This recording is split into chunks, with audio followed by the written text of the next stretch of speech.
बिस्मिल्लाहिर्रहमानिर्रहीम, अस्सलाम वालेकुम, गुड मॉर्निंग, खुशामदीद। सिटी एट 10 में मैं हूँ आपकी मेज़बान सीमल हाशमी, इस दुआ के साथ कि आपका आज का दिन अच्छे तरीके से गुजरे। लेकिन दिन की शुरुआत अगर अच्छी हो तो सारा दिन अच्छा गुजरता है, लेकिन अगर दिन के औकात में सुबह में ही आप कहीं जा रहे हैं, दफ्तर, यूनिवर्सिटी, कहीं पर भी, और आप ट्रैफिक में फंस गए हैं तो फिर सारा दिन आपका जो है वो ऐसे थोड़ा सा स्ट्रेस रहता है। जैसे मुझे लग रहा है कि आज मेरा गुजरेगा, क्योंकि मैं सुबह ट्रैफिक में फंस गई, फिर प्रोड्यूसर साहब से मुझे थोड़ी सी डांट भी पड़ी क्योंकि मैं लेट आई, लेकिन आई मैनेज्ड और हम आपके साथ सेम टाइम पर मौजूद हैं। उम्मीद है आपका आज का दिन अच्छे तरीके से गुजरेगा, कहीं आप ट्रैफिक फेस नहीं करेंगे। लेकिन वहीं पर बहुत से मसले मसाइल हैं, बहुत सी खबरें हैं जो हमने आपके साथ शेयर करनी है, डिस्कस करनी है।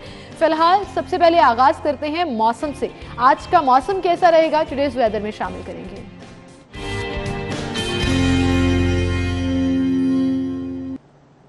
माहिदा हमारे साथ मौजूद है। माहिदा, बताइएगा आज का मौसम कैसा रहेगा? नवंबर आ गया है, नए नए कपड़े पहनने का दिल कर रहा है, थोड़ा सीजन चेंज हो रहा है, मौसम बेहतर होगा या आज भी दिन के औकात में गर्मी महसूस की जाएगी?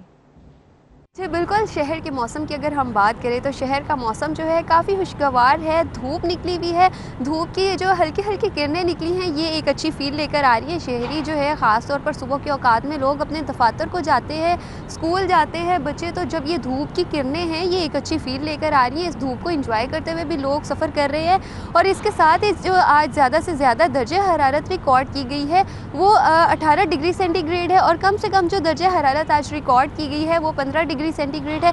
इसके साथ हवा में नमी के तनासुब की अगर हम बात करें तो 68 जो है वो भी रिकॉर्ड किया गया है। और साथ ही जो है 10% बारिश के इम्कानात बताए जा रहे हैं। बारिश होने की वजह से मज़ीद बेहतरी ये देखने में नज़र आएगी कि एक तो उससे एयर क्वालिटी इंडेक्स में कमी नज़र आएगी, दूसरा जो है वो सर्दी में मज़ीद इजाफा भी देखने में नज़र आएगा। लेकिन अभी जो है unhealthy air quality index record किया गया है। आज जो है बनिस्बत कल की बजाय जो है वो आज ज़्यादा एयर क्वालिटी इंडेक्स रिकॉर्ड किया गया है। 270 जो है आज एयर क्वालिटी इंडेक्स किया गया है रिकॉर्ड। लेकिन जो है ये एयर क्वालिटी इंडेक्स बहुत ही ख़तरनाक है हमारे शहरियों के लिए। यही है कि जब शहरी जो है घर से बाहर निकल रहे हैं तो प्लीज़ अपने चेहरों को मास्क के ज़रिए घर से ढांप कर निकलें ताकि फ़िज़ाई आलूदगी से फैलने वाली बीमारियों से बचा जा सके। जी माहिदा, बहुत शुक्रिया आपका, आप हमारे साथ मौजूद थी। आप कह रही थी धूप को एंजॉय करना चाहिए, लेकिन वहीं पर मैं देख रही थी तमाम ब्रांड्स ने अपनी फॉल कलेक्शन जो है वो लॉन्च कर दी है, तो लोगों ने वो पहननी भी है।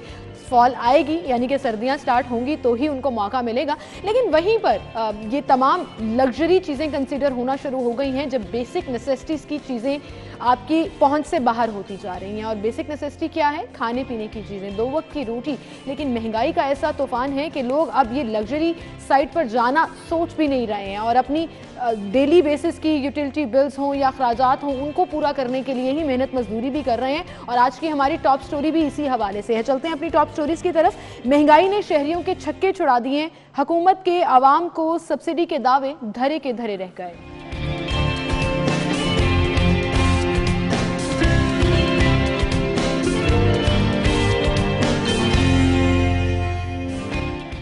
शेख ज़ैद अस्पताल में तिबी सहूलियात का फुकदान, डॉक्टर्स मरीजों को प्राइवेट लेबॉर्ट्रीज का रास्ता दिखाने लगे। CCPO लाहौर का तबादला ज़ेरे गौर, मजहबी जमात का मार्च रोकने में नाकामी के आफ्टर शॉक्स सामने आना शुरू। लेस्को की नाहली से शहर अंधेरे में डूबने का खतरा, तामीराती कामों में जंगालूद तार के बाद बोसीदा पोल्स लगाना भी शुरू कर दिए गए। ये थी हमारी टॉप स्टोरीज, इनको हम डिस्कस करेंगे स्टूडियो में। सर्टिफाइड टू के सीनियर रिपोर्टर अकमल सुमरू मौजूद हैं। अस्सलाम वालेकुम अकमल। जी वालेकुम, क्या हाल चाल है? जी अल्हम्दुलिल्लाह। Akmal, thank you so much तशरीफ आने के लिए। और जैसे अभी इंट्रो में मैं जिक्र कर रही थी कि बहुत से ब्रांड्स की नई कलेक्शन आ गई है फॉल की, और कपड़े आपको पता है सीजन चेंज होता है तो सबसे ज़्यादा एक्साइटमेंट होती है। लेकिन अनफॉर्चुनेटली अब ये भी लग्जरी आइटम कंसीडर किया जाने लगा है, क्योंकि आपके जो बुनियादी चीज़ें हैं, बुनियादी ज़रूरत हैं, वही पूरी नहीं हो रही। देखिए, असल में एक तो सीज़न जब तब्दील होता है, ख़ास तौर पर गर्मी से आप सर्दी की तरफ आते हैं, तो पहली ज़रूरत जो है वो आपकी कपड़े बनती है कि आपने मौसम से बचना है, मौसम की शिद्दत से बचना है। तो कपड़ों की कीमतें चाहे सेल में हों या चाहे ब्रांड्स की हों या मार्केट में, आम मार्केट में नॉन ब्रांडेड जो कपड़े हैं वो, तो उनकी कीमतें भी मुसलसल बढ़ रही हैं। आप अगर हम गुज़िश्ता बरस से उसका कंपैरिजन करें तो यकीनन उसमें फ़र्क है जी। एक तो ये बात है। दूसरी ये बात है कि बाकी तमाम अशिया कुरनोश इंसान को ज़िंदा रहने के लिए, घर चलाने के लिए और इस सोसाइटी में रहने के लिए कोई भी चीज़ इस्तेमाल करनी पड़ती है, उसकी कीमत जो है अगर गुज़िश्ता 3 बरस का जो है वो हिसाब किताब किया जाए तो होशरुबा जो है ना वो इजाफा है, और जो आमदन है उसमें इजाफा नहीं हुआ।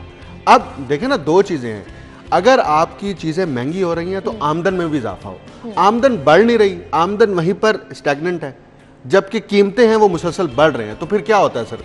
होता ही है कि परचेजिंग पावर कम हो जाती है। जब परचेजिंग पावर कम होती है तो यकीनी तौर पर आप बहुत सारी चीज़ों के ऊपर कट लगाते हैं, आप बुनियादी ज़रूरियात जो हैं आपकी ज़िंदगी की उसके ऊपर भी कट लगाते हैं। आप डॉक्टर अकमल सुमरू हैं, आप रिसर्च की बात करते हैं, आप पूरा ऑब्जर्वेशन निकालते हैं, एनालिसिस करते हैं हर स्टेटिस्टिक्स को, तो मेरे ख्याल से ये आपको हुकूमत को प्राइम मिनिस्टर से लेकर तमाम मुशीरान और मुआवने खसूसी तक सबको समझाने की ज़रूरत है, क्योंकि जब वो बात करते हैं कि दुनिया में महंगाई हो रही है तो समझ में आता है कि दुनिया में महंगाई हो रही है, लेकिन वो इस चीज़ के ऊपर बात क्यों नहीं करते कि आपकी परचेजिंग पावर कम है, आपकी जो ज़राए आमदन है वो इस पूरे खित्ते में, पूरी दुनिया की बात ना भी करें, बांग्लादेश भारत के कंपैरिजन में भी कम है।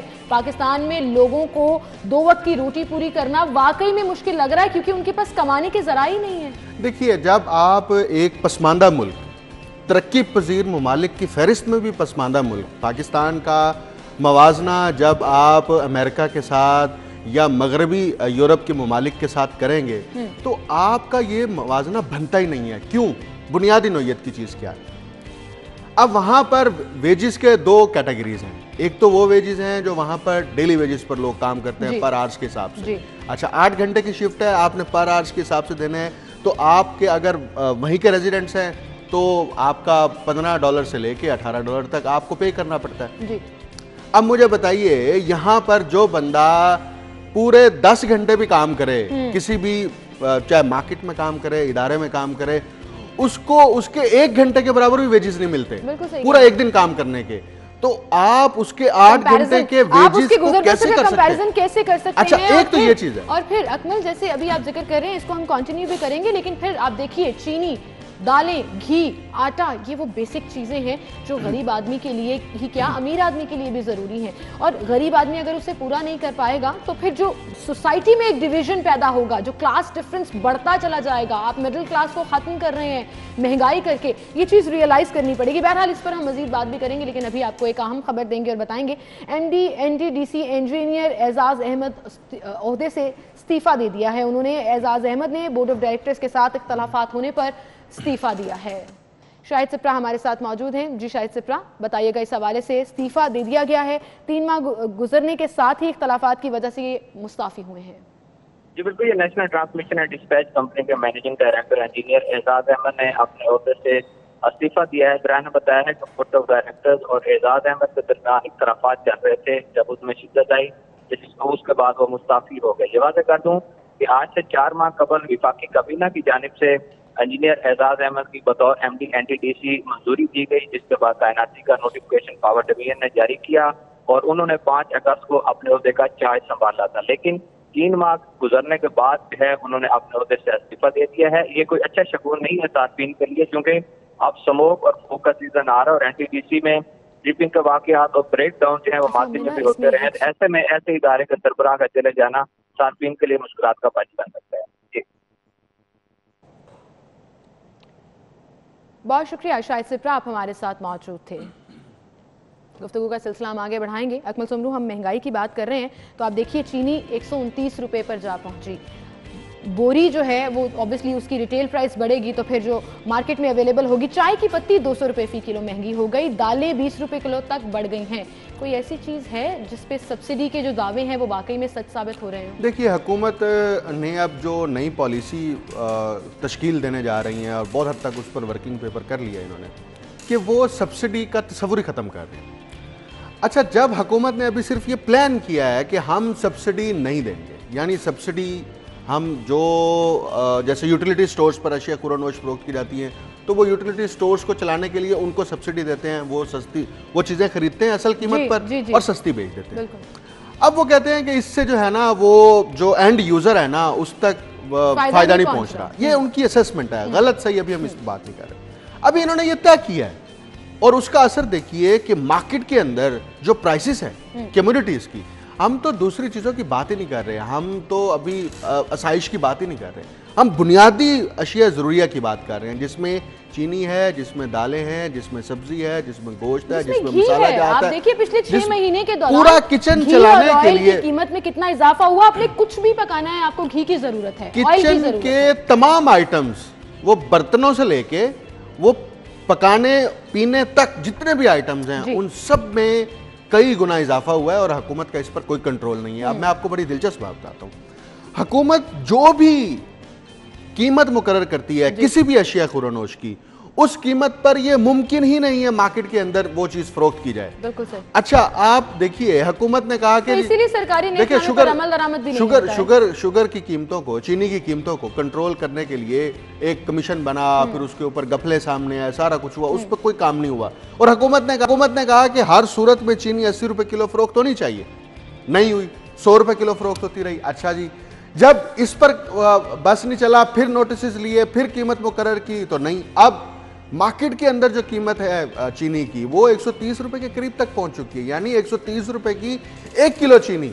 और सर्दियों के अंदर आपने मुझे बताइए, गरीब आदमी मौसम की शिद्दत से बचने के लिए ज्यादा से ज्यादा उसके लिए लग्जरी क्या है? वो चाय पी लेता है। और चाय के लिए आपके पास देखिए, चाय के लिए कीमत में इजाफा जो आपने जारी किया नेफनामा, उसके मुताबिक नहीं मिल रहा। 4 लवाजमात है, देखिए 4 लवाजमात।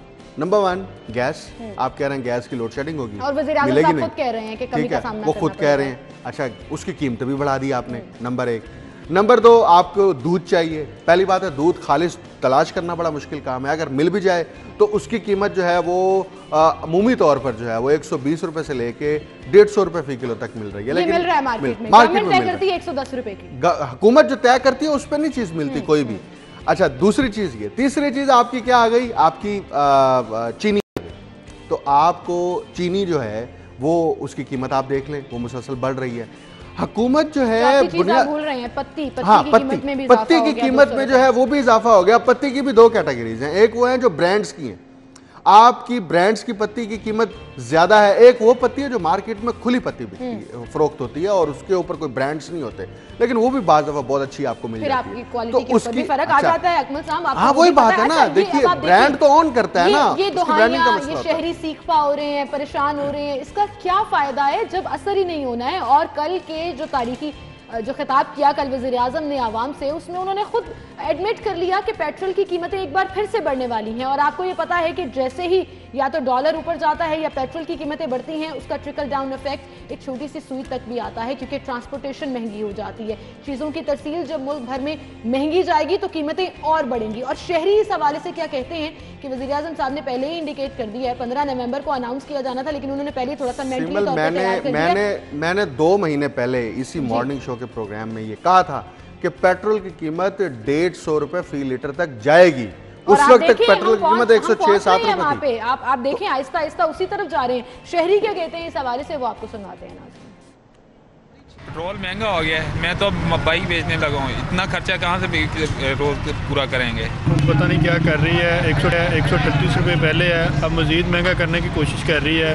पहले वज़ीर आज़म ने कहा था कि पेट्रोल जो है वो महंगा नहीं होगा, लेकिन अब 138 हो गया, मज़ीद ये महंगा कर रहे हैं। जब ये वज़ीर आज़म नहीं बना था तब कह रहा था पेट्रोल 45 रुपये लीटर बिकना चाहिए, अब देखो 138 रुपये लीटर हो गया, तो गरीब आदमी कहाँ जाए। पेट्रोल महंगा हुआ है, बच्चे फी नहीं देते, ठीक है, पानी नहीं चाह रहा, पेट्रोल चाह रहा है। गरीब आवाम मसे रोटी पूरी मसे होती है, सारी दिहाड़ी कमा के जावेंगे तो शाम को 1000 रुपये लैके आते, 1000 तो मसे आटे का तोड़ा भी नहीं मिलता। हर एक चीज़ जी आया रोज़ महंगी हो रही है, इस वास्ते इन्ना चाहिए कि जी। शहरी क्या कह रहे हैं अकमल, आपने सुना, और वाकई में 138 रुपये पहले ही पेट्रोल मिल रहा है, 5 से 6 रुपये इजाफा होगा, बेचारे शहरी तो तिलमिला उठेंगे, किरायों में इजाफा हो जाएगा, अशिया खुरानोश की कीमतों में इजाफा हो जाएगा, लोग ट्रैवल करना बंद कर देंगे, मतलब कारोबार लोगों के मुतासर होंगे। क्या चाह रही है ये हुकूमत? बेशक आलमी मंडी में कीमतें बढ़ रही हैं, लेकिन पहले भी तो इसी चीज़ के ऊपर दावे किए जाते थे कि हुकूमत सब्सिडी दे, आवाम को रिलीफ दे।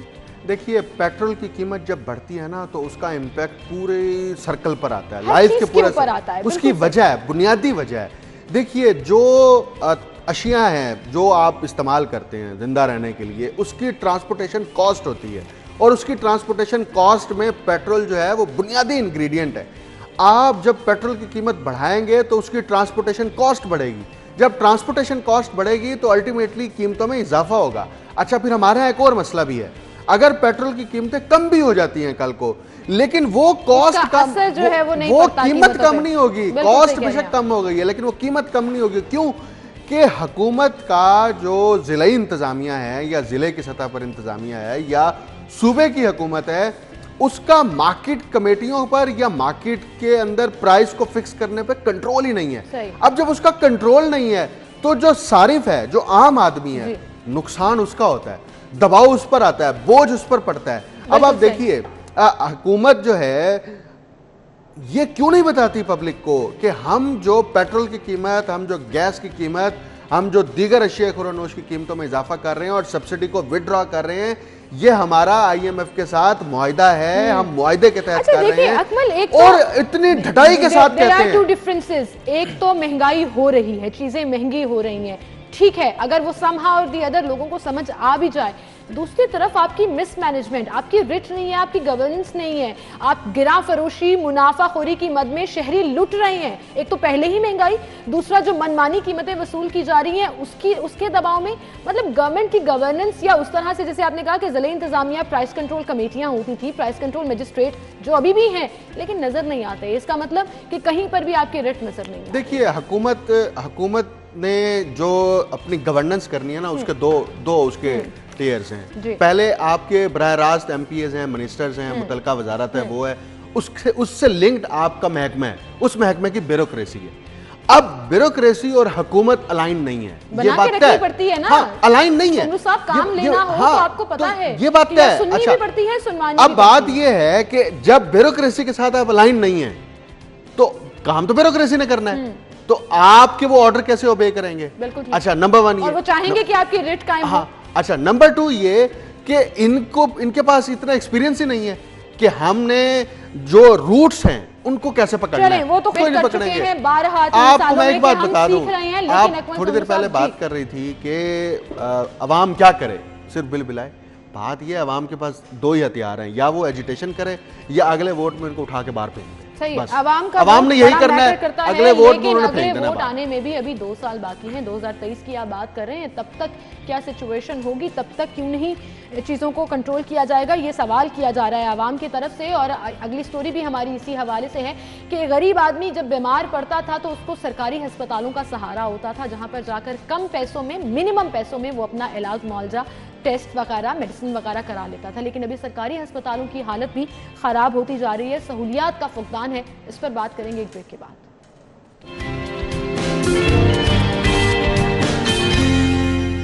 Welcome back. एक बार फिर से आपको खुशामदीद कहेंगे, अपनी अगली खबर की तरफ चलेंगे। शेखजाद अस्पताल की मैं बात कर रही हूँ, अकमल सुमरू। तिब्बी सहूलियात का फुकदान है और डॉक्टर्स बेचारे क्या करें, मरीजों को प्राइवेट लेबॉर्ट्रीज का रास्ता दिखा रहे हैं। और आपको पता है कि टेस्ट कितने एक्सपेंसिव होते हैं, क्या एक गरीब आदमी अफोर्ड कर पाता है कि वो हेपेटाइटिस का फॉर एग्जांपल PCR टेस्ट करा सके? देखिए, शेखजाद अस्पताल का मसला सिर्फ ये नहीं है कि ये इसको वफाक के मातहत कर दिया गया है, इसलिए पंजाब हुकूमत या पंजाब की महकमा सेहत बिल्कुल बरूज़िम्मा है।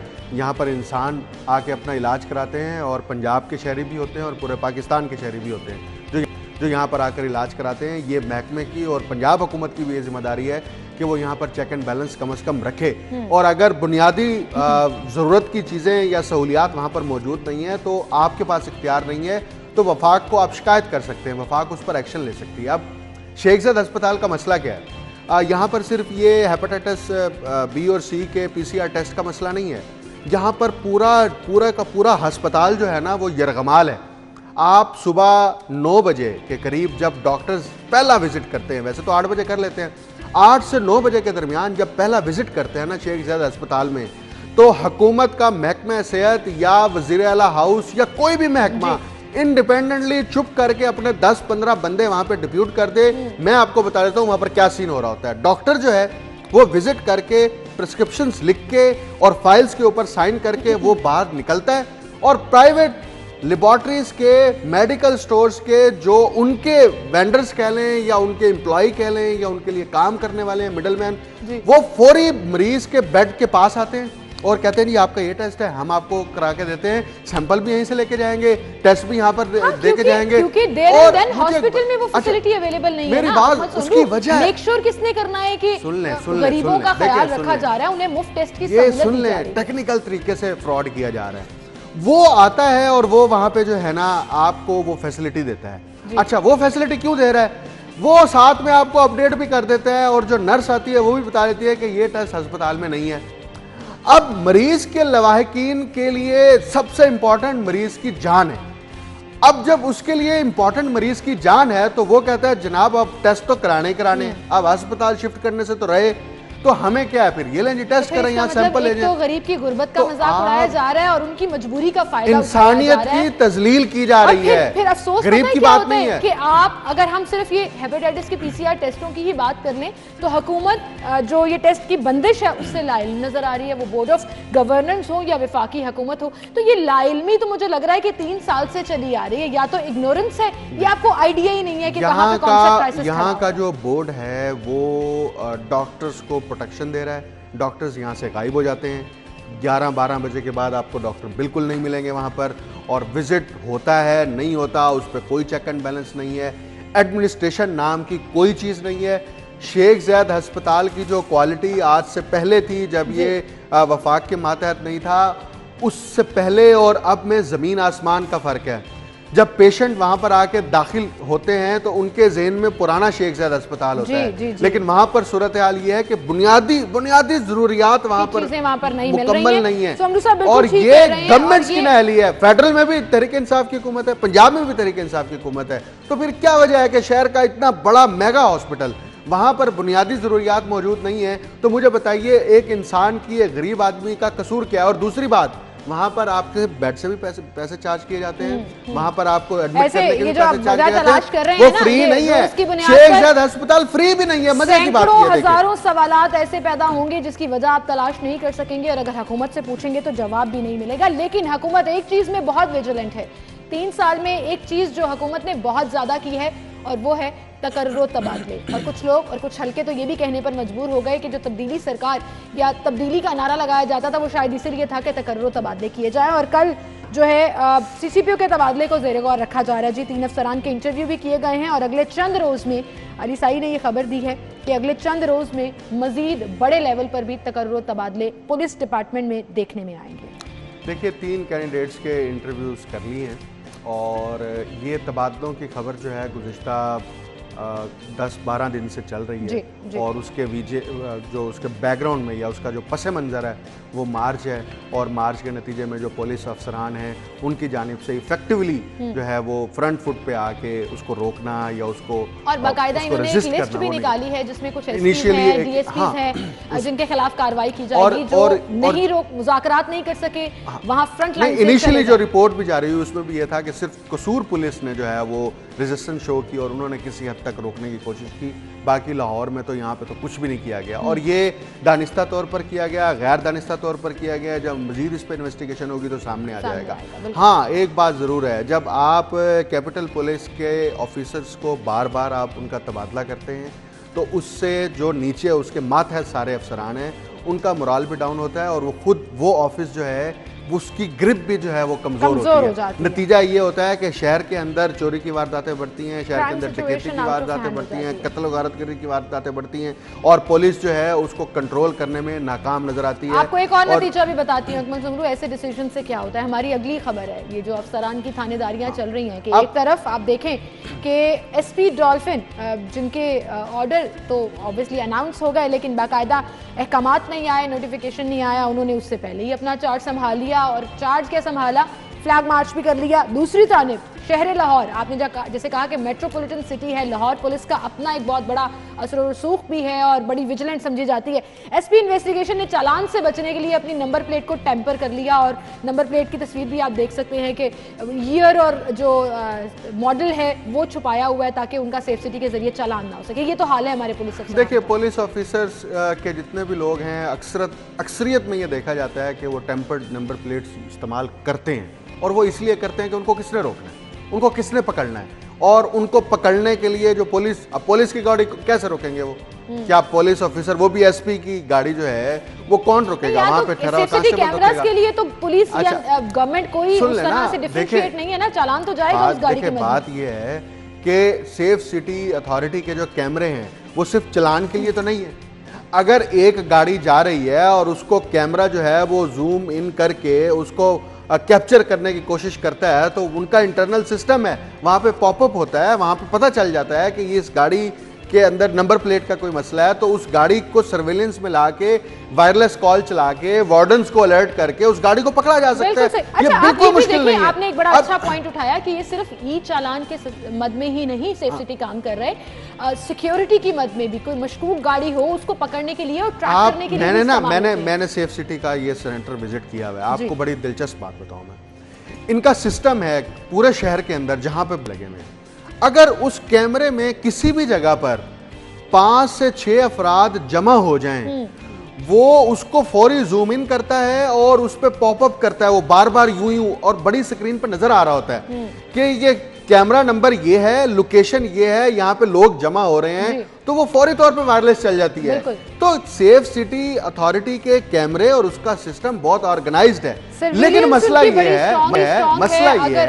मसला ये है कि वो जो उसके रिक्वायर्ड रिजल्ट्स प्रोड्यूस होने चाहिए वो नहीं हो पा रहे हैं। आपकी बात बिल्कुल ठीक है। और फिर मुझ जैसे शहरियों को भी बड़ा गुस्सा आता है जब अफसरान अपनी सीट का या अपने असर रसूख का इस्तेमाल जो है वो इस अंदाज में कर रहे होंगे। सुमरू साहब, अभी पिछले महीने ही मैंने पिछले महीने ही अपने पूरे चालान क्लियर किए हैं क्योंकि कुछ टेक्निकल रीजन की वजह से मेरे तक चालान पहुंच नहीं पा रहे थे, और जब वो पहुंचे तो वो काफी पाइल अप हो चुके थे और मैंने अच्छी खासी भारी रकम जो है वो अदा की है चालान की मद में। हाँ, मतलब हो जाती है, कोई बात नहीं, लेकिन चालान की मद में अब मैं थोड़ा केयरफुल हो गई हूँ। इसीलिए होते हैं ना चालान की, अगली दफा आप वो गलती ना दोहराएं।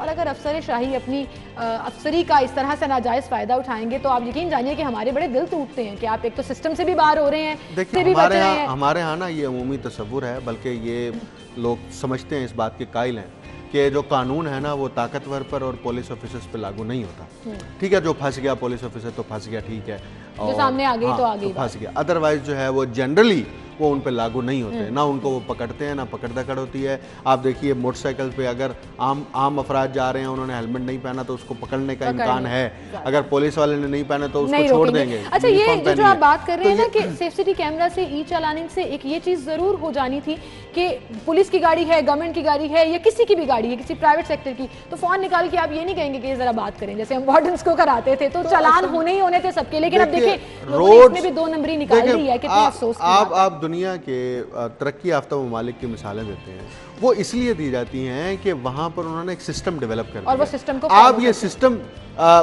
इसको फेल करने पे तुले हुए हैं कि सेफ सिटी अथॉरिटी के कैमरे रिपेयर नहीं होने, सेफ सिटी अथॉरिटी को फंड्स रिलीज नहीं करने, सेफ सिटी अथॉरिटी को जो रिक्वायर्ड बजट है वो उनको नहीं मिलना, मेंटेनेंस नहीं होनी है। इसमें मैं शहरियों के ऊपर भी बात करूंगी कि जैसे अभी ये पुलिस अफसरान कर रहे हैं, लेकिन ऐसे बहुत से शहरी हमें सड़कों पर नजर आते हैं जिन्होंने अपनी गाड़ी की नंबर प्लेट्स को कवर किया होता है या ऐसे टेम्पर्ड किया होता है ताकि उनका चालान ना हो सके, तो उनके ऊपर भी जिम्मेदारी आयद होती है कि सिविल रिस्पॉन्सिबिलिटी का मुजाहरा करें और हमें ही इस सिस्टम को कामयाब बनाना है और हमारे बगैर ये मुमकिन नहीं हो सकेगा।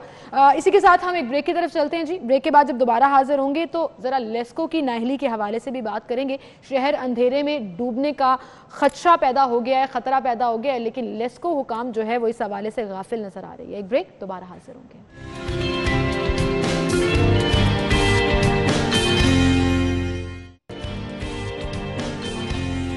Welcome back. एक बार फिर से आपको खुशामदीद कहेंगे। अपनी अगली खबर की तरफ चलेंगे जी। लेस्को की नाअहली से शहर अंधेरे में डूबने का खतरा।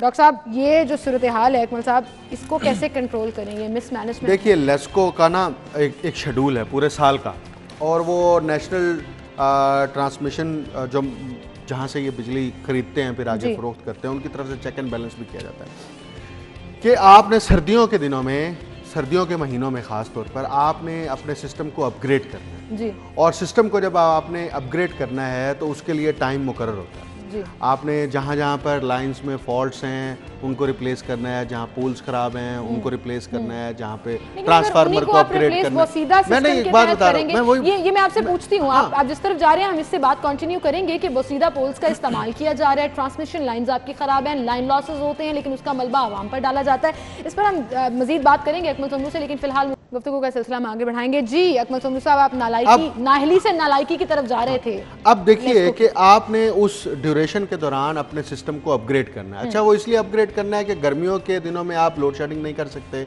आप गर्मियों के दिनों में सिस्टम को रिप्लेस नहीं कर सकते।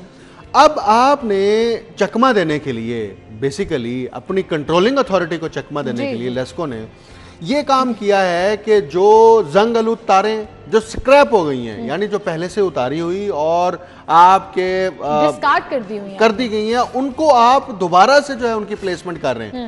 क्यों कर रहे हैं कि आप के पास या तो गोदाम के अंदर पीछे माल की खरीदारी नहीं की, वो नहीं पड़ा, या आप उसको बचा रहे हैं, या हुकूमत को जो है वो आप चकमा दे रहे हैं। तो बुनियादी बात क्या है कि जब आप नाकारा मटेरियल इस्तेमाल करेंगे, चाहे वो पूल्स हो चाहे वो तार हो, तो उसका नतीजा क्या होगा, हत्ता कि ट्रांसफार्मर क्यों ना हो, उसका नतीजा ये होगा कि वो सिस्टम जिस जगह पर आपने इंस्टॉल किया वो कभी भी कोलैप्स कर सकता है। जब वो कोलैप्स करेगा तो आंधी तूफान आती है और शहर के फीडर्स ट्रिप कर जाते हैं, यही तो वजह है। अब जिस तरफ आपने निशानदेही की कि नकारा सिस्टम लगाने से जो लाइन लॉसेज होती हैं उसका सारा का सारा बर्डन जो है वो आम सारिफ पर डाला जाता है, उनके बिल में एडजस्ट की जाती है। वो बिल के अंदर जब यूनिट्स एडजस्ट होते हैं तो उसको वो पैसे देने पड़ते हैं। अब नाअहली और इनकॉम्पिटेंसी किसकी है, लेस्को की, उसके ऑफिसर्स की, उसकी इंतजामिया की।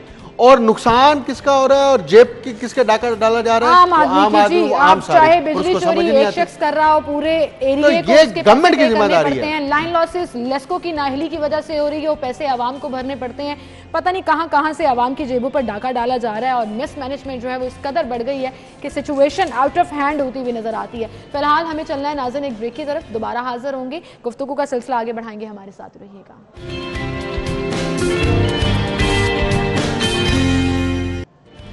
वेलकम बैक, एक बार फिर से आपको खुशामदीद कहेंगे। अगली खबर की तरफ चलेंगे जी। निज़ाम तालीम में बेहतरी का दावा तो बहुत किया गया, तालीम, सेहत और महंगाई को कम करने के दावे ही थे इस हुकूमत के, जो उन्होंने अवाम में शऊर भी दिया कि PTI को लेकर आए। आपको याद होगा कंटेनर्स पर बैठकर इन्हीं 3 चीज़ों की बातें होती थी। बेरोज़गारी की रेशो इस हद तक बढ़ गई है हर गुजरते साल के साथ साथ कि हर शख्स जो है वो परेशान नजर आ रहा है। आपको आमदे खरीद की बात कर रहे थे, लोग बेचारे बेरोजगार होकर घर बैठे। और फिर मुझे ज़रा स्टोरी का सिर्फ स्लग बताने दीजिए, और आपकी ये एक्सपर्ट फील्ड भी है कि सरकारी स्कूलों में असातिज़ा की 1 लाख असामियाँ खाली पड़ी हैं और आप हायरिंग नहीं कर रहे हैं। देखिए, पाकिस्तान तहरीक इंसाफ की हुकूमत ने आने से, यानी हुकूमत में आने से पहले जो मंशूर का हिस्सा था उसमें 2 महकमे जो हैं, ये शोबे, वो इनकी तरजीहात में शामिल थे, एक महकमा सेहत और एक महकमा तालीम। और अस्तग़फिरुल्लाह ही कहना चाहिए, अल्हम्दुलिल्लाह तो नहीं कहना चाहिए, दोनों ही तबाह कर दिए, महकमा सेहत भी और महकमा तालीम भी। Very true. महकमा तालीम में आप देखिए कि जो सूबाई वज़ीर स्कूल एजुकेशन है और मिनिस्टर हायर एजुकेशन है, वो बहुत अच्छी तरह जानते हैं कि उन्होंने वज़ीर आज़म को कैसे ब्रीफ करना है और चीफ मिनिस्टर पंजाब को कैसे ब्रीफ करना है। अब जो इनके ऑफिसर्स या बॉस हैं, चाहे वो चीफ मिनिस्टर हैं या प्राइम मिनिस्टर हैं, उनको इस बात का इदराक नहीं है कि ग्रास रूट लेवल्स पर हकाइक क्या हैं। पंजाब हुकूमत एक बहुत बड़ा इनिशिएटिव लेके अपना क्रेडिट लेना चाह रही है कि हमने इंसाफ आफ्टरनून स्कूल्स प्रोग्राम शुरू करके हमने दोपहर में बच्चों को जो है वो स्कूलों में लाने का बढ़ाने के लिए हमने ये किया है। हाँ। और हमने जो है वो इतने 1000 स्कूल आफ्टरनून में कर दिए हैं और उसमें टीचर्स रिक्रूट कर रहे हैं। अच्छा, उसमें टीचर्स आपने कौन से रिक्रूट कर रहे हैं, आरजी भर्ती हैं, आरजी तैनाती, डेली वेजेस के ऊपर, ठीक है, नंबर 1। नंबर 2, आपके जो मेन स्ट्रीम के स्कूल्स जो मॉर्निंग में आपके लगते हैं, उन स्कूलों में बुनियादी ज़रूरत 2 हैं। नंबर 1 क्लासरूम के अंदर फर्नीचर तो ऑब्वियसली उसकी ज़रूरत है। Number 2 teacher. अब आपके पास जब टीचर ही मौजूद नहीं है, मतलूबा असातिज़ा मौजूद ही नहीं है जो तादाद दरकार है, तो फिर क्या होगा कि आप एक ही उस्ताद से 4 लेक्चर्स पढ़वाएंगे। हेडमास्टर एक ही उस्ताद से पूरी क्लास पढ़वाएगा, उससे वो इस्लामियत का मजमून भी पढ़ा रहे हैं, उससे उर्दू भी पढ़ा रहे हैं, उससे उसी टीचर पर यह भी दबाव है कि आपने अंग्रेजी भी पढ़ानी है। तो फिर मुझे बताइए, सरकारी स्कूलों को आप प्राइवेट स्कूलों के लेवल पर लेकर आएंगे, यकसा निज़ाम तालीम लेकर आएंगे, सरकारी स्कूल के बच्चे ब्रिलियंटली जो है वो टॉप करेंगे। ये मेरी बात याद रखें, ये तारीख का सबसे बड़ा झूठ है रहेगा और हमेशा रहेगा कि हमारे यहाँ पब्लिक स्कूल हुकूमत या ब्यूरोक्रेसी की तरजीहात में है। क्यों? क्योंकि हुकूमत और ब्यूरोक्रेसी, इनके बच्चे पब्लिक स्कूलों में नहीं पढ़ते, इनके बच्चे पब्लिक स्कूल देखते तक नहीं है। जब इनके बच्चे ही पब्लिक स्कूल में नहीं पढ़ते तो इसका मतलब ये है कि ये खुद एतमाद नहीं करते पब्लिक स्कूल के ऊपर, ये खुद ट्रस्ट नहीं करते पब्लिक स्कूल के ऊपर। जब इनका ट्रस्ट ही नहीं है तो मुझे बताइए उस ट्रस्ट डेफिसिट का नुकसान क्या होगा? लो क्वालिटी ऑफ एजुकेशन, बिल्कुल, और आपका फोन है, आपकी तरजीह नहीं है और आपको अंदर के इश्यूज पता ही नहीं है। तो फिर इसका मतलब यकसा निज़ाम तालीम एक मजाक है, जब सिर्फ सिलेबस तक नहीं है, वो तो एक अलग पूरी बहस है ना, वो टीचर्स के लिए भी है। जब आप वही चीज पूरी नहीं कर सकेंगे, बच्चों को पढ़ाएंगे। देखिए यकसा निसाब का मैं आपको सिर्फ 2 लाइनों में बता दूं पोस्टमार्टम करके। फेडरल गवर्नमेंट जो मिनिस्ट्री ऑफ एजुकेशन है वो एक नोटिफिकेशन जारी कर चुकी है और उन्होंने एग्जम्पशन दे दी है कि प्राइवेट स्कूल्स पूरे पाकिस्तान में या फेडरेशन के मातहत जो हैं उनको इस बात की इजाजत है कि वो अपना कोर्स पढ़ा सकें। तो ये तो पहले भी एग्जिस्ट कर रहा था।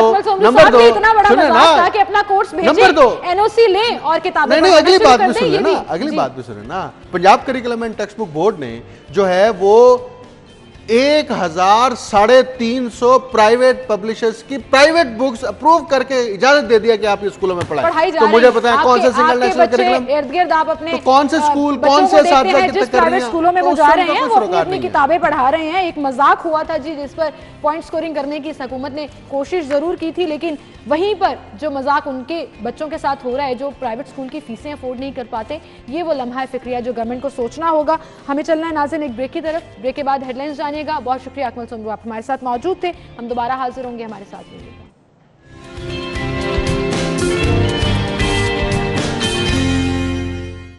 Welcome back. एक बार फिर से आपको खुशामदीद कहेंगे नाज़रीन। आज का हमारा टॉपिक हमारे सीनियर रिपोर्टर हैं शाहीन अतीक, उनकी एक रिपोर्ट से इंस्पायर है। उन्होंने एक रिपोर्ट बनाई जिसमें हर गुजरते साल के साथ साथ तलाक की जो रेशो है इस सोसाइटी में वो बढ़ती चली जा रही है।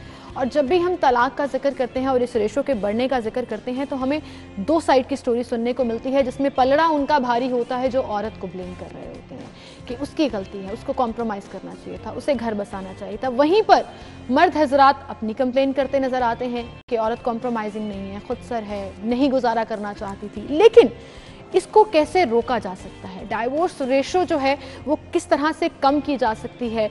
आम शहरी इस रेशो को किस तरह से देखते हैं और क्या कहते हैं? इससे पहले कि मैं अपने गेस्ट पैनल की तरफ जाऊं, मैं आपको वो सुनवाना चाहूँगी कि लोग इसको कैसे लेते हैं। से भी जना इसकी रेशो बढ़ गई है, रिश्ते मतलब है अब घर में लड़ाई, और जब घर में रोज़गार नहीं होगा, आएगा पैसा, तो ज़रूर डिमांड घर की फैमिली की पूरी नहीं करोगे तो लड़ाई होगी, डाइवोर्स होगी। अल्लाह के रसूल ने जैसे फरमाया है आपस में प्यार मोहब्बत से चले, तो फिर मेरे ख्याल से ये काम नहीं हो सकता। तो मर्द भी एक दिल रखता है, वो जब दिल टूटता है तो फिर तलाक़ें होती हैं। और हमें बताना चाहिए कि किस तरह से अल्लाह और अल्लाह के रसूल ने हमें हुक्म दिया है। ठीक है, आज़ादी भी चाहिए औरत को, लेकिन एक लिमिट में रह के। जब हम इस्लाम से दूर होके मगरब की, यूरोप की इस सकाफत को अपनाएंगे ना, तो जाहिर सी बात है हम इस तरफ चलते जाएंगे। ख़ानदान में जब बच्चों की शादी का टाइम आता है, अगर कोई पसंद कर ले तो पसंद की एक तो शादी नहीं करवाते, वालिदैन की गलती है। बच्चे के ऊपर उसे अपनी पसंद मसलत करनी है कि नहीं जी ख़ानदान से आएगी, बाहर हम करवा नहीं सकते।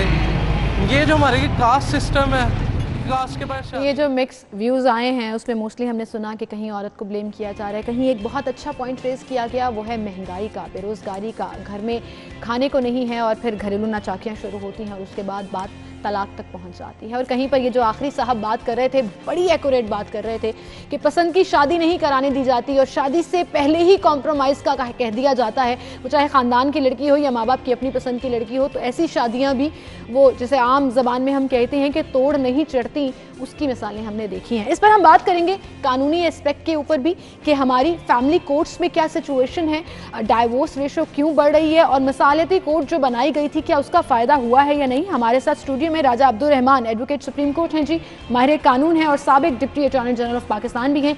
अस्सलाम वालेकुम, बहुत शुक्रिया सर आपकी तशरीफ़ आवरी के लिए। हमारे साथ नफ्सियात को किस तरह से मैनेज किया जा सकता है, कैसे इस रेशो को कम किया जा सकता है, काउंसलिंग कितनी ज़रूरी है इन कपल्स की, और हमें अवेयरनेस की भी ज़रूरत है कि कैसे अपने इश्यूज़ को मैनेज किया जा सकता है। इस पर हम बात करेंगे। कंसल्टेंट क्लिनिकल साइकोलॉजिस्ट ताहिरा रुबाब साहिबा हमारे साथ स्टूडियो में मौजूद हैं। अस्सलाम वालेकुम, बहुत शुक्रिया आपकी तशरीफ़ आपने के लिए। सबसे पहले हम राजा साहब आपसे शुरू करेंगे।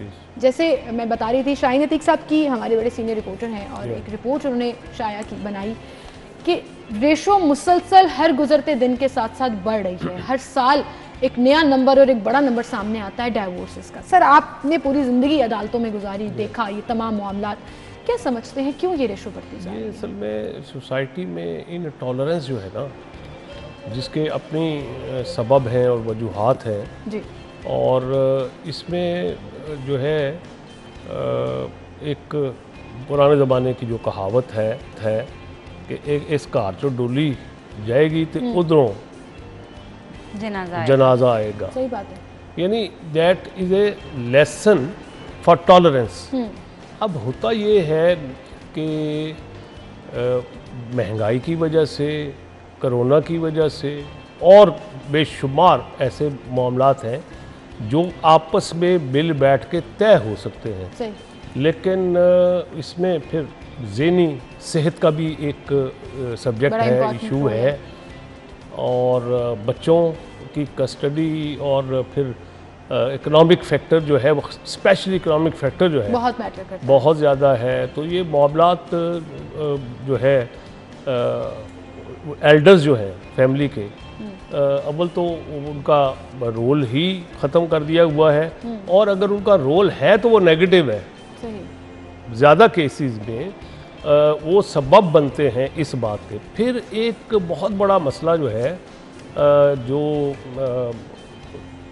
टेलीविज़न के ड्रामे जो हैं, अब ड्रामा पता ही क्या दिखा रहे हैं कि एक सुसर जो है, सर मुझे ऐसा लग रहा है आपने दुखती रग पे मेरी हाथ रख दी। एक सुसर जो है वो इस चक्कर में है कि अपनी बहू को तलाक करा के तो खुद उससे शादी कर ले, या वो अपनी साली जो है अपनी बीवी की बहन से। अब ये और ये मेन स्ट्रीम पर चलने वाले ड्रामे हैं, मैं इन ड्रामास के नाम भी ले सकती हूँ कि कितना इनको क्रिटिसाइज किया गया, लेकिन ये तो हर ड्रामे की कहानी है सर। एक्स्ट्रा मैरिटल अफेयर, दूसरी शादी, या शादी पहली करनी है तो उसके लिए क्या साजिशें करनी है, क्या चालाकियां करनी है, ये वो जहर है जो हम अपने लोगों में उनके जहनों में डाल रहे हैं अपने मेन स्ट्रीम चैनल्स को इस्तेमाल करते हुए, जिसमें हम ड्रामाज ऐसे दिखा रहे हैं कि लोग फेक और फिक्शन इंस्पिरेशन ले लेते हैं उससे। ताहिरा रुबाब साहिबा, आपको भी मैं इसमें शामिल करूंगी। राजा साहब ने बड़ी ज़बरदस्त बात की कि हम लोगों को नेगेटिव इन्फ्लुएंस कर रहे हैं सोसाइटी वाइज भी, और ड्रामाज, मूवीज़ जो हमारे सब्जेक्ट्स हैं उस तरह से भी। कैसा देखती हैं आप इसको कि वाकई में ये बहुत ज़्यादा इम्पैक्ट डालता है आपके? ये बहुत ज़्यादा इम्पैक्ट डालता है। राजा साहब ने बहुत मैं कहती हूँ बारीक बेनी से इसको पॉइंट किया है, राइटली पॉइंट आउट किया है कि मीडिया इनफैक्ट हमारी सोसाइटी में एक मेजर इन्फ्लुएंसर है। हम सब बड़े बड़े इन्फ्लुएंसर्स क्या कह रहे हैं, it is on one side, media क्या कह रहा है, it is on the other side. और उसमें क्योंकि आप देखो गरीब से गरीब बंदा जो है ना, गरीब से गरीब बंदा जो है, उसके घर में टीवी ज़रूर मौजूद है और वो देखता भी है, केबल सबके पास है। तो अब और घर में टीवी मेरे ख्याल में दिन में सबसे ज़्यादा टाइम चल रहा होता है, कोई देख रहा है या नहीं देख रहा, टीवी चल रहा होता है। सो जब आप देख रहे होते हैं तो हमारे यहाँ पे जो ड्रामाज जो डिपिक्ट करते हैं हमारे पास यहाँ पे, एक बहुत बड़ा घर है, 4-5 नौकर हैं, आदमी आपका जो हस्बैंड है वो एक हाई फाई जॉब कर रहा है या उसका बिजनेस है, वो कोई आम जॉब नहीं कर रहा होता। सो जब आप दिखाते यही हैं तो इनफैक्ट एक तो इन्फ्लुएंस हमारी लर्निंग उससे हो रही है, जो कि हर लड़की और हर लड़का जो है उसको देख के सोचता है कि मेरी वाइफ और मेरा हस्बैंड भी इसी तरह का जो होना चाहिए। सोच होती थी कि जितना है उतने में खुश रहो, वो नहीं है, खराब किया एग्जैक्टली वो क्लियरली खराब किया गया। अब उसकी एक तो हम ये सीख रहे हैं क्योंकि हमें मैसेजेस वहाँ से मिल रहे हैं, हमें ये बताया ही नहीं जा रहा कि कहीं दुनिया में या पाकिस्तान जैसे मुल्क में कोई मीडियोकर क्लास भी रहती है, वहाँ पे भी शादियाँ होती हैं, वहाँ पे भी इकोनॉमिकल फैक्टर जो है वो बड़ा मेजर रोल प्ले करता है, बहुत मेजर रोल प्ले करता है। और इसके साथ साथ जो है मैंने एक चीज़ जो बहुत इम्पॉर्टेंटली नोट की है, मैं समझती हूँ जॉइंट फैमिली सिस्टम भी माजरत के साथ ये हमारा एक बड़ा स्ट्रॉन्ग इंस्टीट्यूशन है, मगर मैं क्योंकि क्लिनिक करती हूँ और मेरे पास केसेस आते हैं, मैं रिलेशनशिप थेरेपिस्ट हूँ और मैं देखती हूँ कि बहुत सारे प्रॉब्लम्स जो हैं वो जॉइंट फैमिली सिस्टम्स की वजह से भी होते हैं। अगर उनको बेहतर तरीके से मैनेज कर लिया जाए तो जॉइंट फैमिली सिस्टम एक नेमत है, बहुत जगह सपोर्ट करता है आपको, मगर जॉइंट फैमिली सिस्टम में बहुत बड़ी ऐसी प्रॉब्लम्स होती हैं क्योंकि एक नए बंदे को एक्सेप्ट करना जो है ना, आई हैव ऑब्जर्व दिस कि वो बहुत बड़ा चैलेंज होता है घर वालों के लिए। नए आने वाले जो ऑब्वियसली लड़की को पूरे सब लोगों को उनकी साइकोलॉजी के मुताबिक उनका दिल जीतना पड़ता है, तो ये ऑल टुगेदर एक अलग ये मैं समझती हूँ कि ये बर्डन सारा जो है लड़की के उसके ऊपर डाल दिया जाता है कि शी हैज़ टू अंडरस्टैंड। वो कभी अंडरस्टैंड नहीं कर सकती अगर उसको ग्राउंड नहीं दिया जाएगा।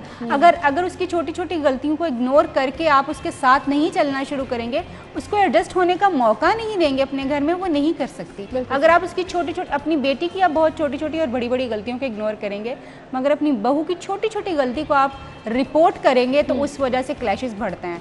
और ऐसे और वो जब लेफ्ट आउट फील करना शुरू करती है तो वो अंडरस्टैंडिंग और कॉम्प्रोमाइज का पॉइंट पीछे हो जाता है। और राजा साहब, जैसे आपने खुद कहा कि बड़े अनफॉर्चुनेटली जो है वो अब परसेंटेज बढ़ती जा रही है कि नेगेटिव रोल प्ले कर रहे हैं कपल्स की मैरिजेस को बचाने में या उनको जारी रखने में।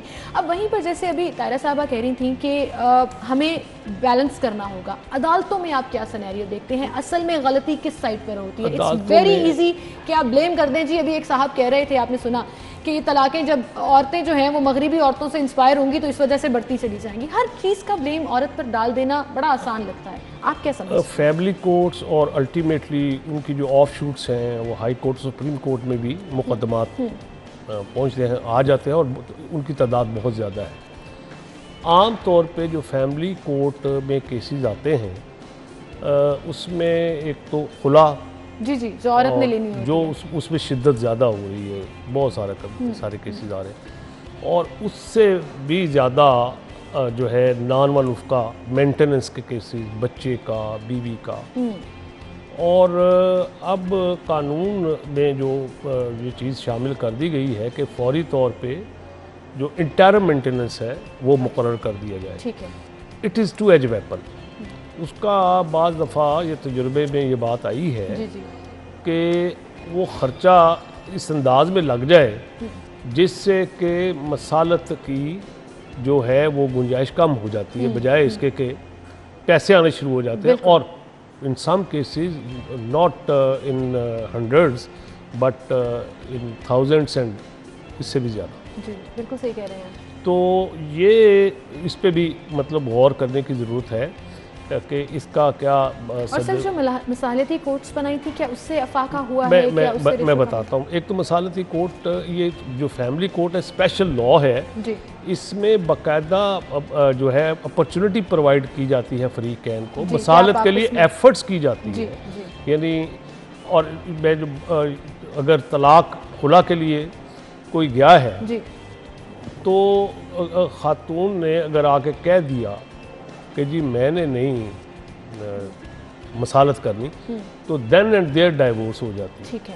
अच्छा, ये तरमीम से पहले गो के बड़े लंबे केसेस हो जाते थे, महीनों सालों गुजर जाते थे, लेकिन उधर फिर मसालत की भी गुंजाइश आ जाती थी। किसी स्टेज पे सुलह फरीकैन आपस में कर लेते थे, एक दूसरे की खातर, बच्चों की खातर। अल्टीमेटली तो बच्चे ही सफ़र करते हैं। सही। तो उसमें नुकसान भी था कि फिर लंबा बजाय इसके कि टॉलरेंस में ही सारी ज़िंदगी तो नहीं कॉम्प्रोमाइज़ में गुजारी जा सकती। तो ये चीज़ें इन पे जो है, एक तो जो जज है, फैमिली जज, माशाल्लाह दे आर डूइंग वेल, कोई कंप्लेंट नहीं है, लेकिन बहुत मैच्योर लोगों की ज़रूरत है। वहाँ सेशन जज के लेवल के लोग जो कि चीज़ों पे अपना रखते हो। बिल्कुल सही। अच्छा, ये तो हम सिस्टम की बात कर रहे हैं कि किस हद तक सिस्टम सपोर्ट करता है अगर आप ये डिसीजन ले लें कि आपने सेपरेट होना है या साथ रहना है और मसालत करें। अब साहब आपसे हम दूसरे एस्पेक्ट पर भी बात करेंगे। People tend to stay in abusive marriage rather taking divorce. ये भी एक बहुत बड़ा प्रॉब्लम हमारी सोसाइटी में बढ़ता जा रहा है, जिसकी वजह से ऑनर किलिंग, डोमेस्टिक वायलेंस और इस तरह की इतनी शिकायत सामने आती हैं। व्हेन टू नो कि आपने कॉम्प्रोमाइज़ कर लिया, आपने अंडरस्टैंडिंग कर ली, अब ये नहीं चल पा रहा, इसकी नफ्सियात क्या है और इसको किस तरह से समझना है, इस पर भी बात करेंगे। एक छोटी सी फिर हाजिर होंगे।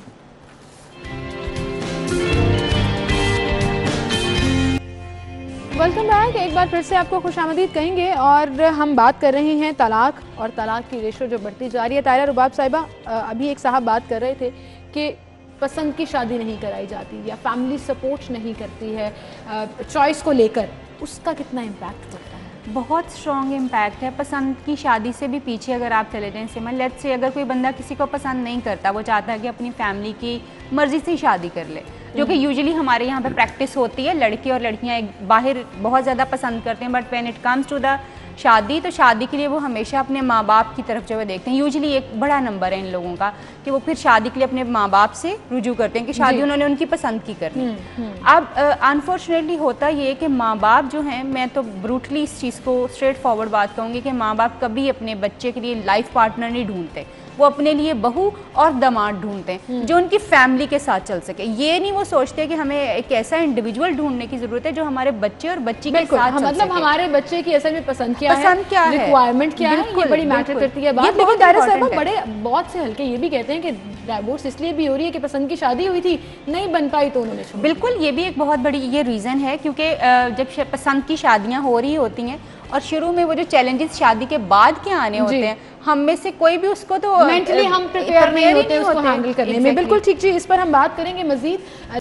राजा अब्दुर्रहमान साहब, आपकी तरफ हम आएंगे। जैसे अभी रुबाब साहिबा बात करी थी, इस बात को भी हम कंटिन्यू करेंगे कि आप फैमिली कोर्ट्स में या अदालतों में देखते हैं हमारा कानून कैसे अपना रोल प्ले कर सकता है इस रेशो को कम करने में, या अगर कोई ये डिसीजन ले रहा है तो उसको सपोर्ट करने। असल में जो जजेस की इतनी तादाद नहीं है जितने ये केसेस की भरमार है जी, जिसमें अब तो बच्चों की मुलाकात के लिए बाकायदा वहाँ कोर्ट्स के साथ कमरे बनाए गए हैं और जिस किस्म का वो बच्चे माहौल देखते हैं, और इस तरह से फिर अदालत जो है बच्चों की मुलाकात के शेड्यूल भी तय कर देते हैं कि जो है त्यौहार जो है ईद का, और इस तरह से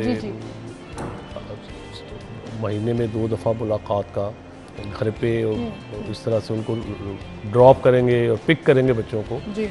अब इसमें जो है ज़रूरत इस बात की है कि अवेयरनेस के हवाले से जो है लोगों को पता चले कि जी अल्टीमेटली आने वाली जो नस्ल है उसको आपने बचाना है। उससे मेंटल हेल्थ चाहे वो बच्चे की है या उस कपल की है who is going through this decision, कोई नहीं सोचता है, और मेंटल हेल्थ बड़ा मैटर करती है। रुबाब साहिबा, ये जो हम बात करें ना कि बच्चों की ज़िंदगी पे असर पड़ेगा उस एक ट्रॉमा का, ये ट्रॉमा ही कहलाएगा मेंटल हेल्थ के तौर पर, जहाँ आप अदालतों में जा रहे हैं, अपने माँ बाप को लड़ते हुए देख रहे हैं, जज साहब के रिमार्क सुन रहे हैं, कमरा या अदालत में उनकी मुलाकातें हो रही हैं। बिल्कुल, ये ऐसा तो डिस्टर्ब करके रख देता है इंसान, बहुत ज़्यादा इफेक्ट होता है। मगर उसके साथ साथ हम ये भी देखते हैं सिमल कि एक टॉक्सिक पेरेंटिंग का भी बहुत बुरा इफेक्ट होता है। बच्चे जब घरों में भी अब्यूजिव मैरिज जो है, अगर आप हर वक्त बच्चों के सामने लड़ रहे हैं, आपका बच्चा निगलेक्ट हो रहा है, तो आप कोई अच्छी चीज़ तो उसको नहीं दे रहे। बिल्कुल ठीक है। और at the same time of course जब वो कोर्ट में जाते हैं, एक अजीब सा माहौल है जो कि एक नॉर्मल माहौल तो नहीं है, वहाँ पे वो सारी चीज़ें देखता है। मैं समझती ये हूँ कि अगर, क्योंकि बिकॉज डिवोर्स वाला अमल जो है ये कोई भी बंदा शौक से नहीं करता, because it takes a lot of, आपने एक रिलेशनशिप बनाया है, उसको निभाने की कोशिश की है बहुत ज़्यादा, एग्जैक्टली, बड़ा कोई एंड पे जाके ये एक जो है, बड़े कम लोग ऐसे हैं जो स्पॉन्टेनियस इस चीज़ का फैसला करते हैं, ज़्यादातर लोग चीज़ों को लिंगर ऑन करते हैं, और मैं कहती हूँ लिंगर ऑन होना भी चाहिए, हो सकता, क्योंकि ये बहुत बड़ा डिसीजन है। आप जब आप कोशिश करते रहें कि हो सकता है आपका रिलेशनशिप किसी एक पॉइंट के ऊपर जाके बेहतर हो जाए, मगर अनफॉर्चुनेटली लोग यहाँ पे अपने दिल में कोशिश करते हैं कि जी मैं तो कोशिश कर रहा हूँ, मैं तो कोशिश कर रहा हूँ। बहुत सी चीज़ों में वेस्टर्न कंट्रीज़ की मिसाल लेते हैं, तो एक चीज़ जो मुझे बड़ी ज़बरदस्त लगती है वहाँ पर वो काउंसलिंग है, तो चाहे कपल काउंसलिंग हो, वो करियर काउंसलिंग हो, एजुकेशन काउंसलिंग हो, they take pride in that कि वो काउंसलिंग ले रहे हैं और किसी प्रोफेशनल के पास जा रहे हैं अपनी मेंटल हेल्थ को चेक करने के लिए या अपने ट्रैक को देखने के लिए। राजा साहब, जैसे अभी रुबाब साहिबा कह रही थी कि ये बड़ा मैटर करता है, लेकिन वहीं पर मसालियत किस हद तक इम्पॉर्टेंट रोल प्ले कर सकता है शादी को आगे लेकर जाने में। और ऐसा भी होता है ना कि एक कपल 6 महीने पहले अदालत से घर गया सुलह करके और 6 महीने बाद दोबारा वापस आ गया, इसमें आप क्या समझते हैं, आपके तजुर्बे के मुताबिक क्या होना चाहिए? होना ये चाहिए कि जो मसालत है it should not be a formality, यानी संजीदा एफर्ट होनी चाहिए, और there should be good offices of elders, और वो कोशिश करें, उसकी भी बात सुनें, उसकी भी बात, और अल्टीमेटली ये भी हो सकता है कि बात अंदर से कोई निकले ही ना। ट्रू, ऐसा बहुत होता है। यानी ये बस बड़ास ही है, वो पुराना 2 महीने पहले वो जो उधर गए थे तो ये किया था, गोलगप्पे खिलाए थे, ये ताना मारा था, ये बातें सेटल हो सकती हैं।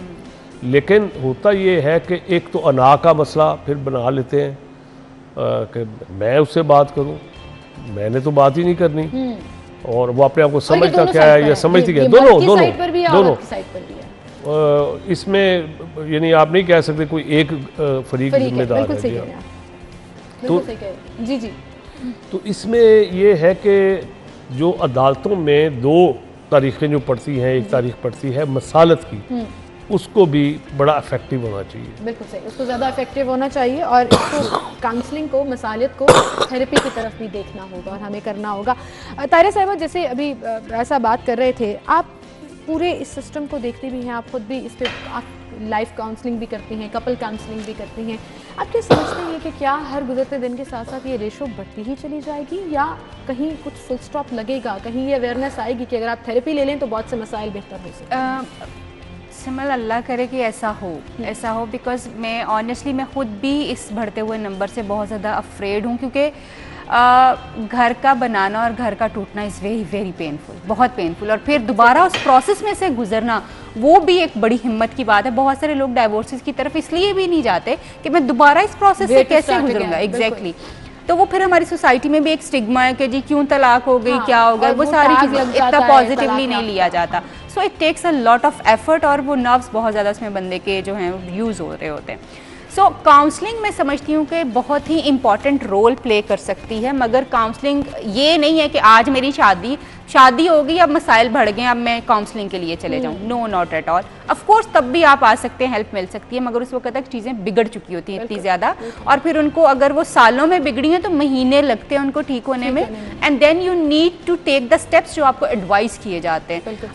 हम एक ऐसी, मैं कहती हूँ, इमोशनल कॉम है कि हमें लगता है कि काउंसलिंग जो है ना, जो मुझे बताया जा रहा है, ये आज ही क्यों नहीं ठीक हो रहा, आज ही क्यों फौरन, अच्छा, अब वो फिर वो एग्जैक्टली फिर वो जब वो काउंसलिंग में जाते हैं ना, तो एक सेशन हुआ, दूसरे में आपने दोनों पार्टनर्स को बुलाया, फिर एक को बुलाया, वो एक लंबा टाइम जिससे आपको गुजरना पड़ता है। लेकिन उससे पहले जो एक साइकोलॉजिकली चीज़ बड़ी मैटर करती है, जो आपने भी बोला और ताहिरा आप भी बोल रही थी, कि किसी भी मैरिज और रिश्ते को बचाने के लिए कम्युनिकेशन बड़ा की रोल प्ले करती है। आपस में बातचीत बहुत ज़्यादा 1000 इश्यूज़ को, 1000 चीज़ों को सॉर्ट आउट कर देती है। और अगर आपकी आपस में बातचीत है, ईगो का मसला नहीं है, अना का मसला नहीं है, आपने ये नहीं बना लिया कि मैं इससे ये बात क्यों करूँ, उसको मेरे से बात करनी चाहिए थी, ये वो छोटी छोटी चीज़ें हैं जो आपके रिश्ते को हेल्दी बना सकती हैं अगर आप अवॉइड कर लें। बिल्कुल ऐसा ही है, आप कम्युनिकेशन ही की है एक्चुअली, और फिर उसमें आपका विल होना कि हम वाकई अपने रिलेशनशिप को चलाना चाहते हैं। जब आप अपने रिलेशनशिप को चलाने का फैसला कर लेते हैं, तो फिर आप छोटे छोटे अपने बिहेवियरल चेंजेस आप लेट गो करना शुरू कर देते हैं बहुत सी चीज़ों को। राजा साहब, आप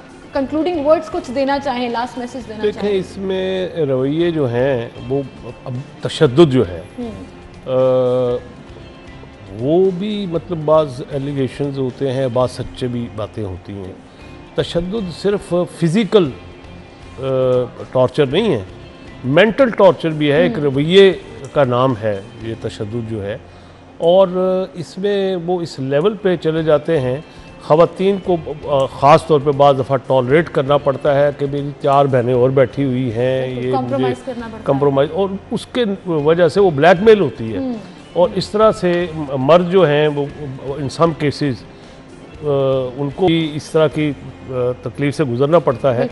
लेकिन इसमें इंटरवीन करने वाली जो है ना कोई थर्ड पार्टी, सालसी का रोल, एल्डर्स जो है उनको अपना रोल और पॉजिटिव रोल जरूर प्ले करना होता है, तभी जाकर बात बनती है। बिल्कुल, बड़ी ज़बरदस्त बात की आपने, आप दोनों का बहुत शुक्रिया, आप हमारे साथ मौजूद थे। नाज़रीन, हम चलते हैं ब्रेक की तरफ, दोबारा हाजिर होंगे, हमारे साथ रहिए।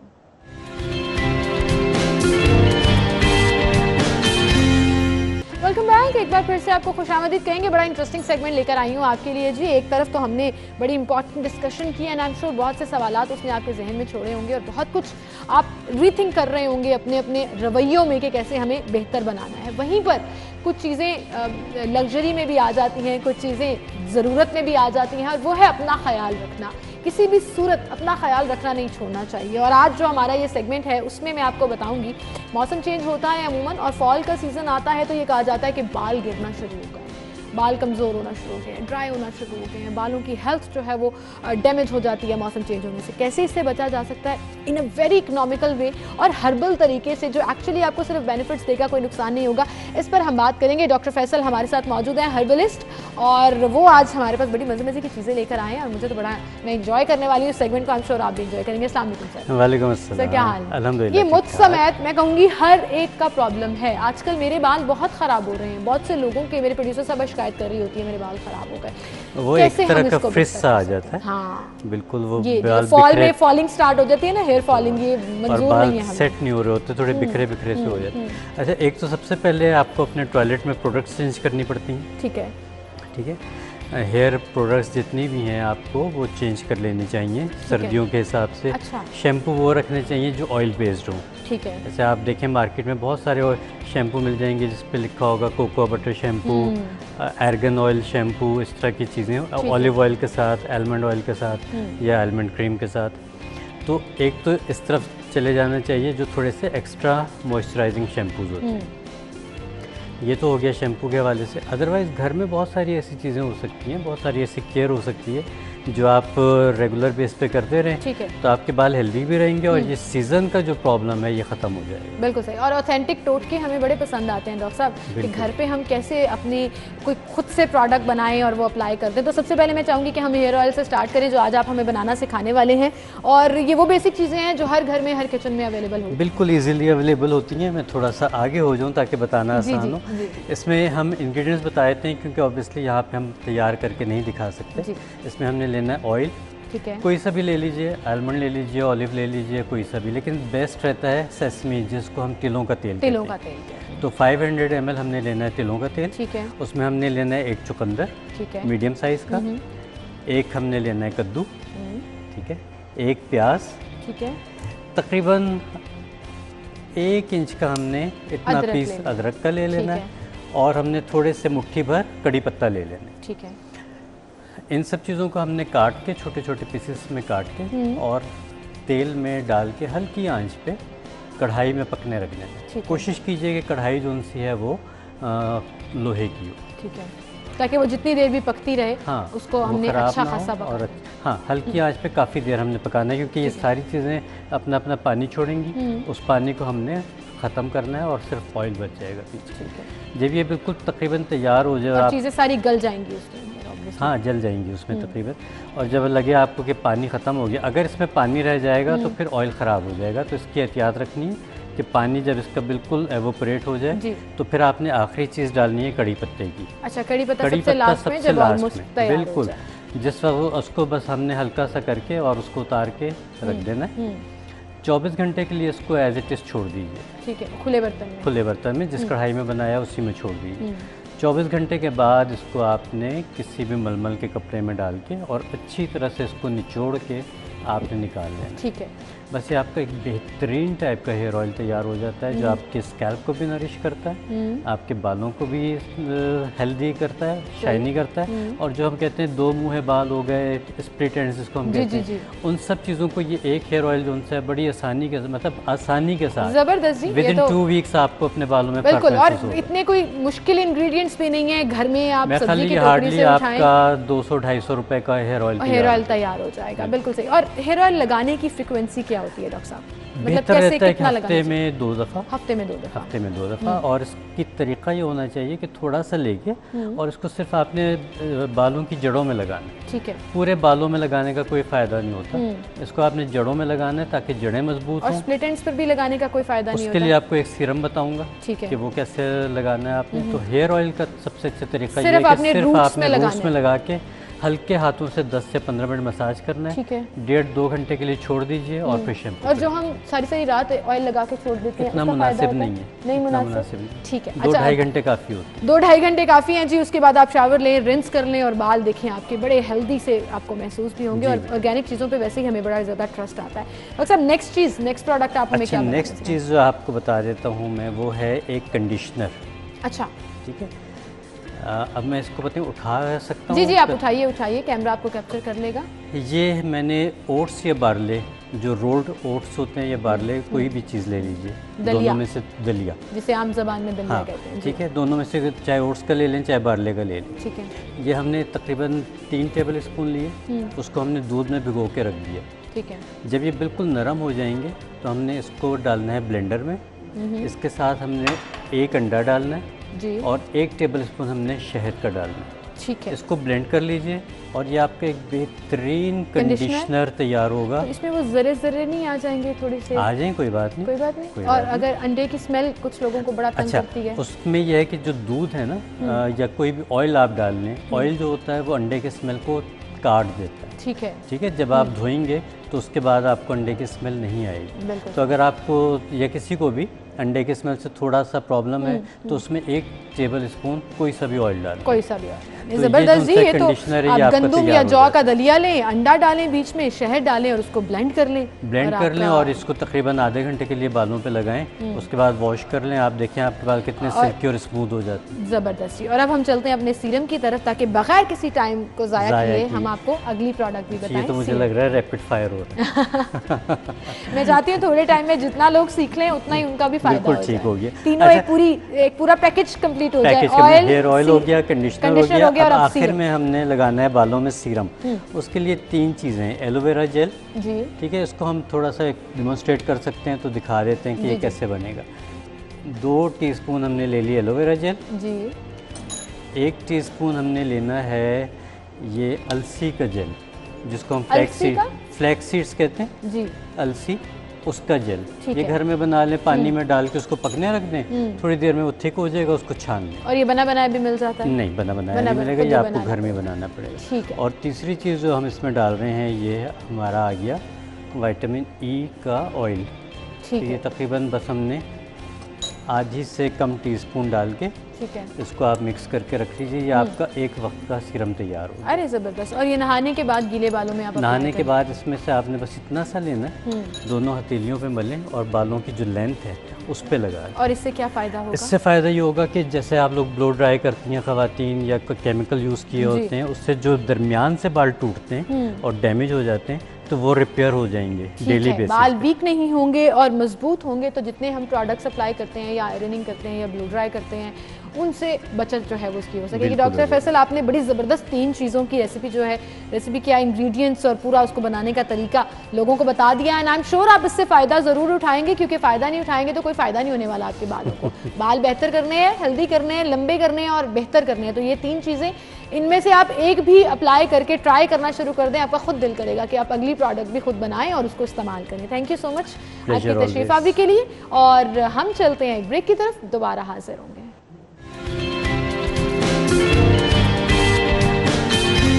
इसी के साथ अपने सेगमेंट्स की तरफ चलेंगे जी और शामिल करते हैं आज के भाव।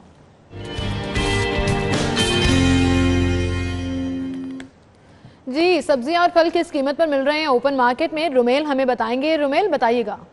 जी, बात करें सब्जियों के भाव की तो ये भाव किसी सूरत नीचे नहीं आ रहे और सब्जियों के भाव जो है वो आज जो है वो मज़ीद जो है वो महंगे हो गए हैं। जिसमें अगर बात की जाए टमाटर की, तो टमाटर जो है वो 60 से 80 रुपए किलो में जो है वो फ़रोख्त हो रहा था, जबकि आज जो टमाटर की कीमत है वो 150 रुपये किलो जो है वो कर दी गई है। इसके साथ साथ जो प्याज हैं, प्याज भी जो है वो 40 से 50 रुपये किलो में दस्तियाब थे, मगर आज जो प्याज का भाव आया है वो 60 रुपये से 70 रुपये किलो के दरमियान जो है वो आया है। इसके अलावा अगर बात की जाए तो कोई भी सब्ज़ी जो है वो 100 रुपये किलो से कम जो है वो दस्तयाब नहीं है। आलू और पालक के अलावा कोई भी सब्ज़ी जो है वो 100 रुपये के भाव से कम नहीं है। इसमें अगर बात करें कीमतों की तो कद्दू, करेला, मेथी, गाजर, ये तमाम जो सब्जियां हैं ये 100 रुपये से लेके 130 रुपये तक जो है वो मार्केट में दस्तयाब हैं। इसके अलावा अदरक और लहसुन की जो कीमतें हैं वो भी 300 रुपये से जो है वो तजावुज़ कर चुकी हैं।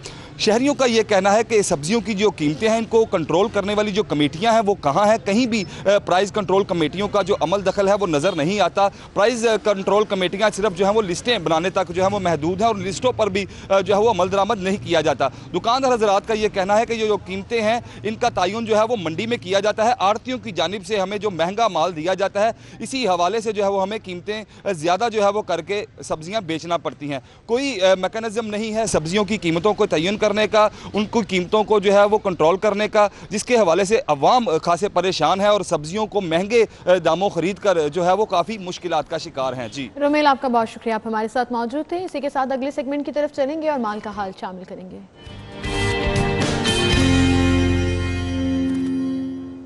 नजर डालिए करेंसी एक्सचेंज रेट्स पर।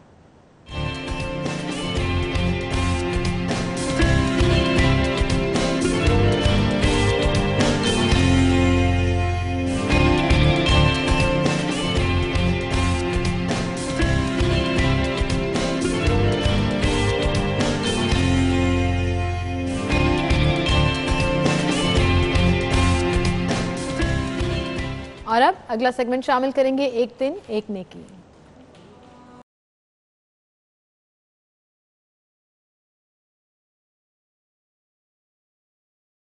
तो जानते हैं आज का हमारा मैसेज क्या होगा।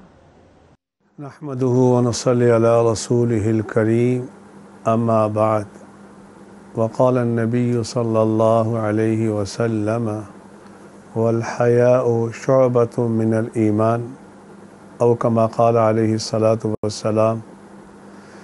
आज का मेरा मैसेज ये है, मेरी बहनों, मेरे भाइयों, अपने अंदर हया को पैदा कर लो, अपने अंदर हया को पैदा कर लो। अपने बच्चों को भी हया की दावत दो। हया किसे कहते हैं? हया उस खुलुक को कहा जाता है कि जिसके आ जाने के बाद ईमान के बाकी शोबों पे अमल करना आसान हो जावे। आज इस उम्मत के नौजवानों में, बच्चियों में, हमारी बेटियों में हया ख़त्म हो गई। जब तक हया थी तो बड़ों की कदर भी थी। इसी मेरे भाइयों, मेरी बहनों, हया वाला शोबा दोबारा ज़िंदा कर लो। इसमें दुनिया आखिरत दोनों की कामयाबी है। अल्लाह मुझे भी आपको भी हया वाला शोबा अपनाने की तौफीक अता फरमाए। आमीन। बहुत शुक्रिया आज के मैसेज के हवाले से। और इसी के साथ नाज़रीन आपसे इजाज़त चाहूँगी। इंशाल्लाह कल सेम टाइम पर फिर से मुलाकात होगी। अपना बहुत सा ख्याल रखिएगा। देखते रहिए सिटी 10। मुझे इजाज़त दीजिए। अल्लाह हाफ़िज़।